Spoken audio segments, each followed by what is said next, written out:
पांचवें चरण के मतदान से पहले चुनाव प्रचार तेज करते हुए पीएम ने आज बंगाल में 3 चुनावी रैली की। पीएम मोदी ने वर्धमान, कल्याण, नादिया में चुनावी प्रचार करते हुए ममता बनर्जी पर जमकर निशाना साधा। बंगाल चुनाव के मैदान में उतरे प्रधानमंत्री नरेंद्र मोदी ने आज 3 चुनावी रैलियां करते हुए ममता बनर्जी पर जमकर हमला बोला। इस दौरान कई मुद्दे गिनाते हुए प्रधानमंत्री ने जोरदार हमले किए। बंगाल में 5वें चरण के मतदान के लिए प्रधानमंत्री मोदी ने बंगाल में चुनावी रैली करते हुए ममता बनर्जी को खूब निशाने पर लिया। बंगाल के वर्धमान में चुनावी रैली करते हुए प्रधानमंत्री मोदी ने जनता से पूछा कि दीदी इतनी कड़वाहट कहां से लाती है। पीएम मोदी ने आगे कहा कि दीदी की कड़वाहट, उनका क्रोध, उनकी बौखलाहट बढ़ती ही जा रही है। ऐसा इसलिए क्योंकि बंगाल में हुए आधे चुनाव में आपने टीएमसी को पूरा साफ कर दिया है, यानी आधे चुनाव में ही टीएमसी पूरी साफ हो गई है। अच्छा, तो फिर मुझे बताइए, ये दीदी को वर्धमान का मिहिदाना पसंद नहीं है क्या?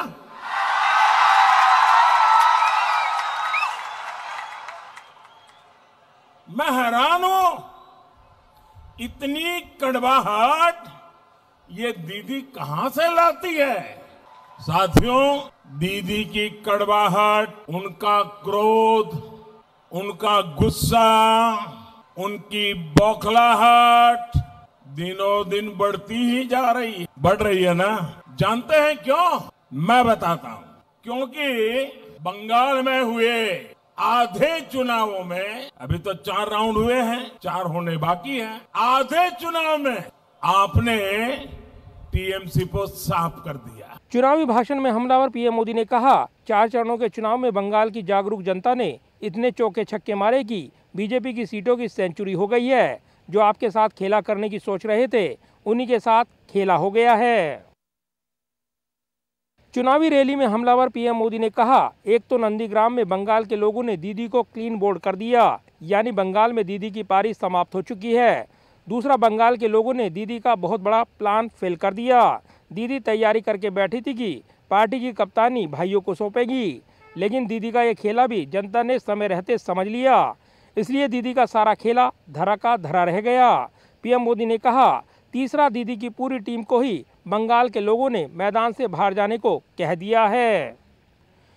चुनावी रैली में हमलावर पीएम मोदी ने कहा कि दीदी को यह भी मालूम है कि एक बार बंगाल से कांग्रेस गई तो कभी वापस नहीं आई। वामपंथी वाले, लेफ्ट वाले गए, वापस नहीं आए। दीदी आप भी एक बार गई तो कभी वापस नहीं आएंगी। अब दीदी बंगाल के लोगों से गुस्सा तो होंगी ही। इसके बाद पीएम मोदी ने नादिया की चुनावी रैली को संबोधित किया। चुनावी रैली को संबोधित करते हुए प्रधानमंत्री नरेंद्र मोदी ने आरोप लगाया कि हार सामने देखते हुए दीदी ने एससी, एसटी और ओबीसी को वोट नहीं डालने की रणनीति बनाई है। पीएम मोदी ने कहा कि हार की बौखलाहट में दीदी और उनकी पार्टी के लोग अब हर सीमा तोड़ रहे हैं। दीदी के लोग खुलेआम एससी, एसटी, ओबीसी वर्ग के लोगों को गाली देने लगे हैं, सिर्फ इसलिए कि वो बीजेपी को सपोर्ट करते हैं। बंगाल की चुनावी रैली में पीएम मोदी ने बिहार के एक जवान की बंगाल में हुई मौत का मुद्दा भी उठाया। पीएम मोदी ने कहा कि बीते दिनों बंगाल में बिहार के पुलिस अफसर की पीट कर हत्या कर दी गई। जब मां को ये खबर मिली तो उनकी भी जान चली गई। क्या पुलिस अफसर की मां दीदी के लिए मां नहीं थी? चुनावी रैली में पीएम मोदी ने दावा किया कि बीजेपी बंगाल में 100 का आंकड़ा पार कर चुकी है। एक बार बंगाल से टीएमसी गई तो उनकी वापसी नहीं होगी। जाहिर है, बंगाल में 4 चरणों का चुनावी मुकाबला संपन्न हो गया है। अगले 4 चरणों के चुनावी मुकाबले पर नजरें लगी हैं और 5वें चरण के चुनावी मुकाबले में प्रधानमंत्री नरेंद्र मोदी लगातार हमलावर रुख अपनाए हुए हैं। प्रधानमंत्री नरेंद्र मोदी की रैली में लगातार ममता बनर्जी को निशाना बनाया जा रहा है। साथ ही अलग अलग मुद्दे गिनाते हुए प्रधानमंत्री अपना हमला कर रहे हैं। कैमरामैन पवन शर्मा के साथ प्रदीप कुमार, टोटल न्यूज़, दिल्ली।